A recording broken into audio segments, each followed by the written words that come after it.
Hello po mga kabentusan, dito naman tayo ngayon at magmamassage po ako sa client ko.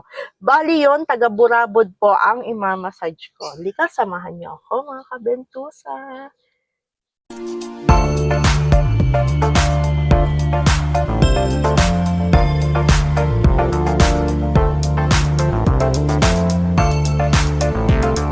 Eto na ako mga kabentusa sa bahay ng client ko at diyan ko pinark yung e-trike ko kasi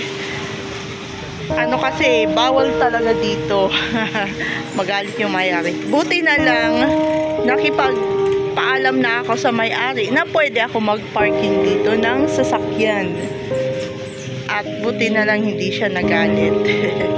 Kaya ngayon, eto na ako ngayon mga kabentusa sa bahay ng client ko. Kaya